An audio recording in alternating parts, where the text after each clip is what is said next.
J'aime beaucoup choquer par moments. Aujourd'hui encore, je vais choquer. Soyons sûrs certains d'une chose, chers amis ambitieux, chers amis qui ont tendance à... qui sont très ambitieux, bien sûr, qui pensent pouvoir relever la pente demain. Un homme ambitieux ne doit jamais se mettre avec une femme pauvre. D'accord. C'est mon point de vue. Et une femme pauvre doit-elle se mettre avec un homme pauvre? Alors là, elle n'est pas dans mon contexte. Ici, j'ai très bien précisé. Un homme très ambitieux ne doit pas se mettre avec une femme pauvre. Vous imaginez vous-même, vous êtes pauvre. Vous n'avez rien. Cette dernière, elle n'a rien. Elle ne peut même pas vous apporter un plus pour avancer. C'est tout un tas de problèmes.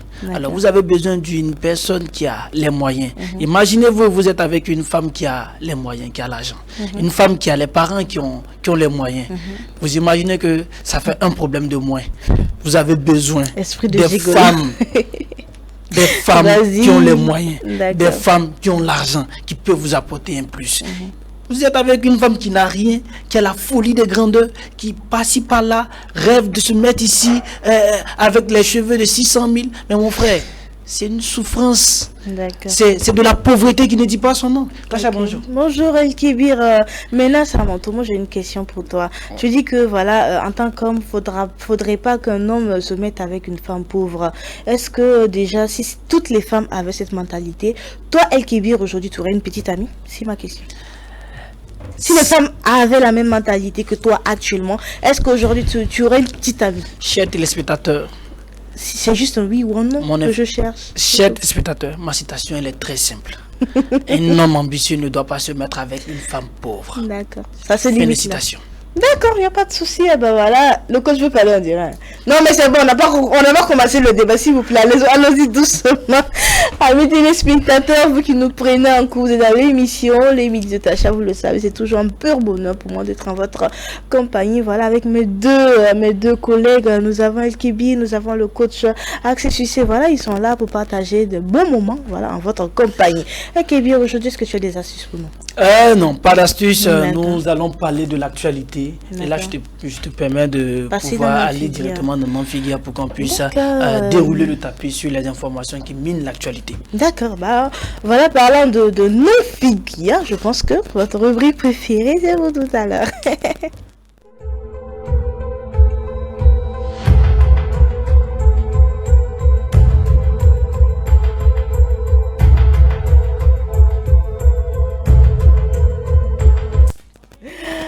Eh bien, on est de retour sur ce plateau, voilà, vous voyez, déjà, on sent le bruit même sur le plateau. Attends, l'ambiance du week-end a déjà commencé et j'espère que c'est pareil chez vous. Alors, en tout cas, c'est toujours un plaisir d'être en votre compagnie. On est dans la figure. Je pense que le coach, il veut parler avant qu'on rentre dans le vif du sujet. Moi? Oui. Je t'écoute, coach. Il a dit, un homme ambitieux ne va pas se mettre avec une femme pauvre. Qu'est-ce qu'il appelle par pauvreté? C'est ça, la question est posée. Qu'est-ce qu'il appelle par homme ambitieux? Un homme ambitieux doit besoin d'une femme de valeur. Super. Et la pauvreté n'est qu'un autre aspect financier. Qu'est-ce qu'il appelle pauvre? C'est ça. Tout est là. Et là, il parle de même si elle vient d'une famille. Esprit de gigolo, sors de ce corps. Esprit d'homme matérialiste, sors de ce corps.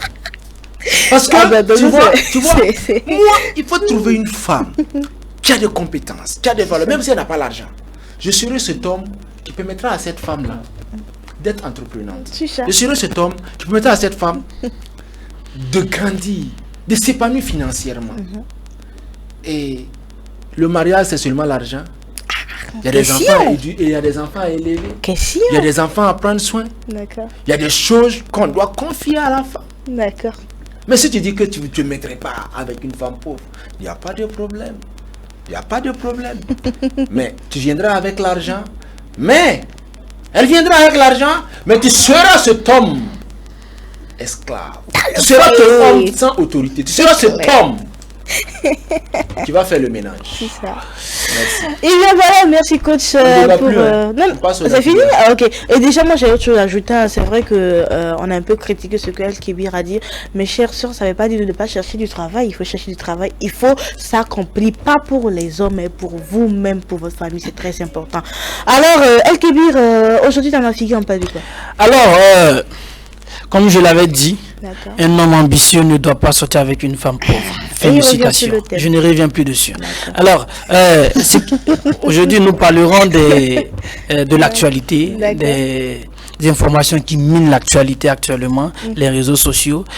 Sur une page, on avait vu certaines pages qui ont relayé des informations comme quoi l'acteur Tapsoba Joseph dit Chocho était décédé. Voilà, c'est une fausse information. On va voir une image avec la complicité de la régie. D'accord. Voilà, qui écrit l'Afrique en deuil. L'acteur Joseph Tapsobadi Chocho, dans le commissariat de Tampi, est décédé ce 14.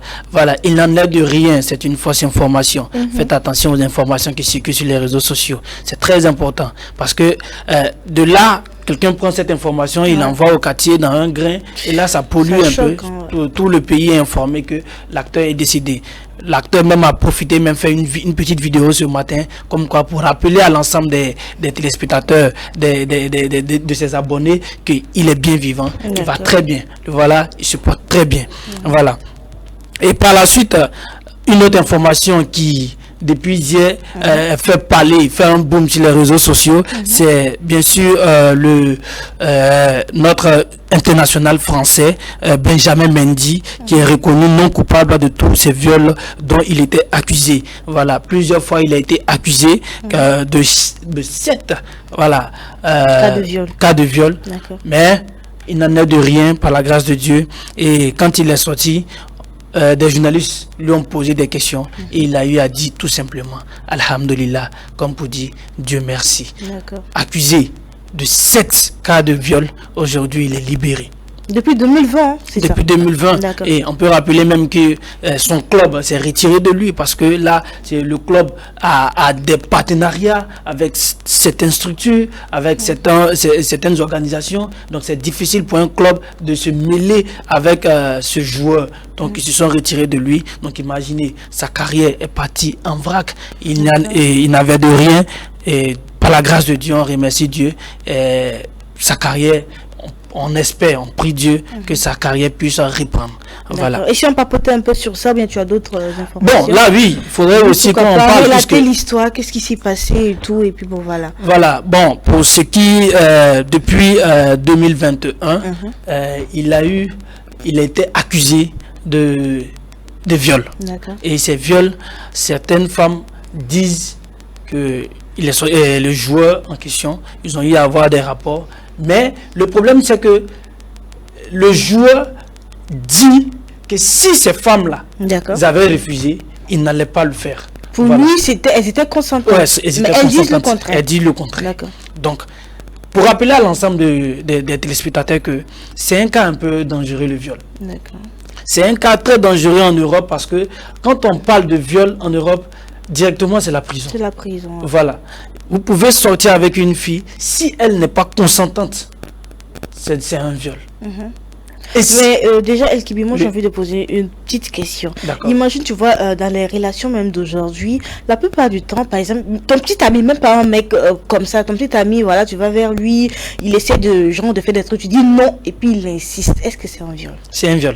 D'accord. Coach, ton point de vue. Puisqu'elle n'est pas consentante.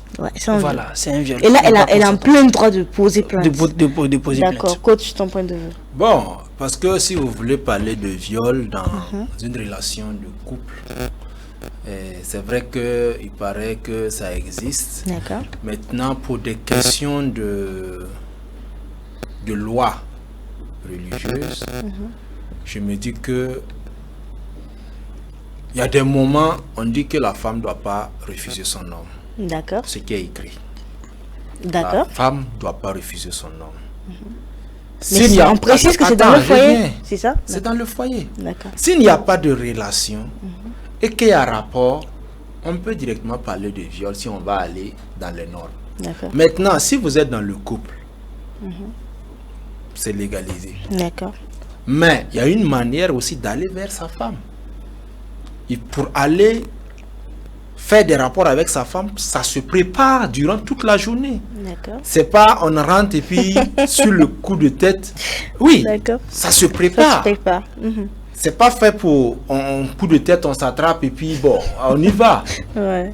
Voilà, on est des humains, on se parle avant. D'accord. Peut-être tu sais que tu veux le faire aujourd'hui, tu peux lui prévenir depuis le matin à ta sortie de la maison. Tu peux déjà préparer ta femme. Et il y a une formation pour ça. Où on peut dire à ta sortie, tu peux déposer des langages. Laisser, et quand ta femme te voit dans ce langage, elle sait que ce soir, il y aura rapport. Ok. C'est un couple, c'est réservé aux hommes, au couple. D'accord. Et quand la femme sait qu'aujourd'hui il y aura rapport, elle prépare aussi son corps. Et l'homme qui veut sa femme, durant toute la journée, s'ils sont à la maison, il y a des actes qu'on peut poser, se tapoter, se toucher, se dire des paroles avant la nuit. Maintenant, tout ça c'est des langages. Mais tous les hommes qui attendent la nuit, pendant qu'elle dort et puis... Ok. Elle dit elle dort, elle est fatiguée. Et effectivement, elle est fatiguée. Moi, je dis, en fait, il faut avoir un cœur. Ce que la femme fait pour comme travail à la maison, du matin au soir. Si nous, on est au travail, nous aussi on travaille, c'est vrai. Mais il faut qu'on le comprenne. Nous, est-ce que nous, on a le stress des enfants à la maison? Le jour même que nous, on reste 2 heures, 3 heures là, on ne veut pas craquer. On ne veut pas sortir. Pourquoi d'autres sont tout le temps dehors? Le stress des enfants. Elle va subir ça. Et toi aussi, la nuit, tu ne l'as même pas préparé toute la journée. Tu n'es même pas au téléphone, passer à bébé, tapoter, parler. Tu attends la nuit. À l'instant T, tu es un célibataire. On ne te parle pas. Chez les célibataires, on parle de hommes mariés. Parce que quand on parle de viol, c'est de tout ça. C'est de tout ça. Et quand tu dois aller dans le consentement avec ta femme, quand tu dois aller dans les rapports, il faut qu'elle soit déjà préparée. Elle peut te dire aujourd'hui, on ne peut pas. Et puis quand tu te prépares, je viens, je n'ai pas fini. Quand tu prépares ta femme et qu'elle est même en période, elle peut te dire, aujourd'hui là, pendant même ton langage. Là, tu arrêtes en même temps. Il te dit, aujourd'hui là, je suis en période. Oui. Et tout ça, c'est parce qu'il y a communication. Il y a un langage entre vous. Maintenant, imaginons, tu n'as même pas cherché à savoir, elle est dans quel état, elle est dans quelle humeur, la nuit là, on dirait cheval, on y va. Non, mais vous n'allez pas vous comprendre. Même si elle ne te convoque pas à la gendarmerie, moralement, tu l'as brisé. Moralement, c'est pas bon. C'est un viol. Moi, je ne vais pas parler de viol. Mais moralement, tu l'as brutalisé parce que ce mot viol est trop lourd pour un couple. C'est pour cela que je dis, je ne vais pas utiliser. Mais c'est pas bon. Tu ne la respectes pas. Tu ne l'as pas respecté dans son intimité. Parce que le rapport, ce n'est pas toi seul. C'est 2 personnes. Et ces 2 personnes ont besoin de se parler. Et de consentir. De se consentir. Et quand tu as préparé ta femme, même si elle ne voulait pas, parce que tu l'as préparée durant toute la journée, pour te faire ce plaisir-là, elle va se forcer. Trouver l'énergie pour toi. D'accord, merci Kevin, je t'écoute. Ok, je suis un peu berné. Par moment, souvent, en fait, je perds les pédales. Tu es célibataire. En fait, c'est difficile d'être dans un monde où on veut prendre la culture des gens. On veut prendre la culture des Occidentaux. Ta propre femme, que tu veux coucher avec elle, on te dit... Calmez-vous. Ta propre femme, c'est toi qui as enlevé ton argent pour aller payer d'autres. Restez-vous, je vais parler. Qui a parlé d'esclavage ici? Mais quand tu payes, tu parles d'esclavage. Parce que tu as payé la fille. Mais calmez-vous, doucement. C'est un truc culturel. Doucement. Calmez-vous. On va aller doucement, vas-y. Merci pour la parole.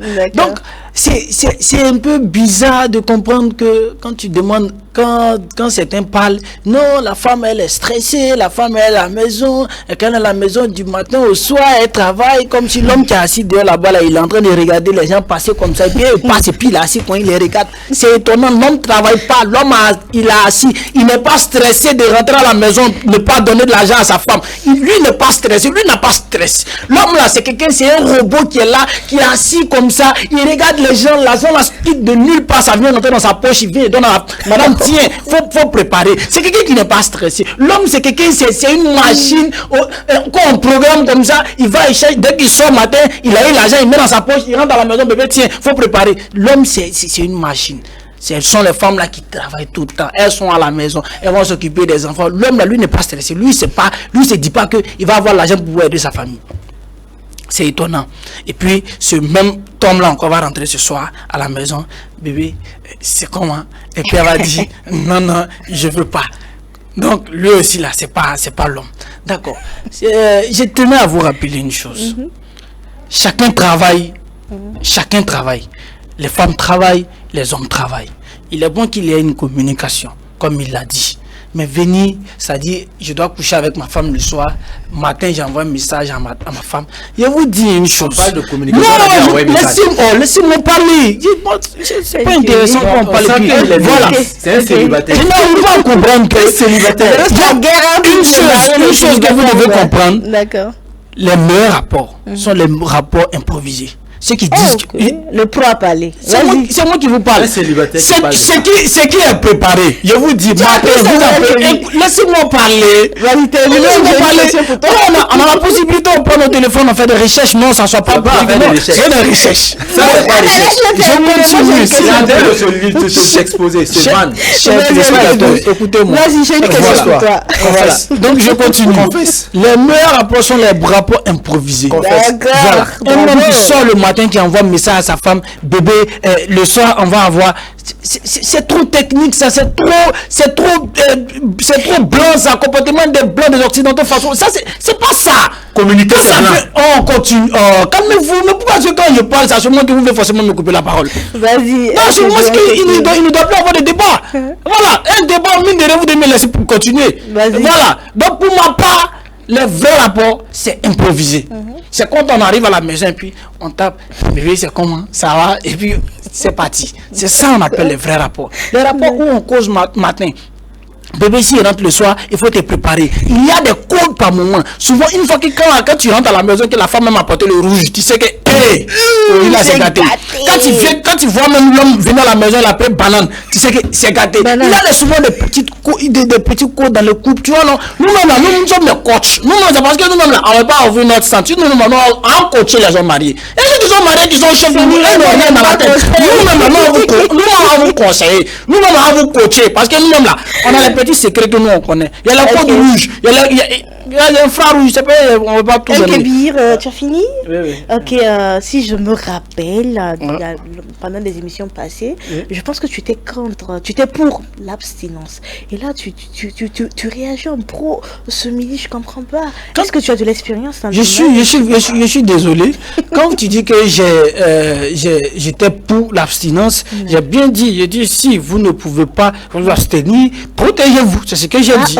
Voilà. Donc, cela ne veut pas dire que moi où je m'abstiens. Cela ne veut pas dire que je ne m'abstiens pas. Voilà. Toujours est-il que je suis un enfant sage. Mais là, je découvre que tu es pro en fait, parce que tu connais. Oui, parce qu'il m'arrive par moment de faire des recherches sur les réseaux sociaux. Il m'arrive de faire des recherches sur Google. Comment est-ce que tout ça se passe? C'est ce qui me permet aujourd'hui de parler. Maintenant, c'est Facebook, c'est Google qui t'a donné ces informations. Voilà, ce sont des informations que j'ai appris. Je me suis cultivé et c'est ça que je viens partager. C'est pour ça que je connais mieux que les hommes mariés. Voilà. Si aujourd'hui, même les coacher. Si aujourd'hui les hommes mariés n'arrivent pas à faire ce que nous, les enfants. Pardonnez ces enfants de côté, s'il te plaît. S'il te plaît. Faut laisser les enfants. Faut passer avec notre... Merci, LKB. Il y a d'autres informations. On va aller rapidement. D'accord, donc autre information. Voilà, nous allons voir en image tout de suite.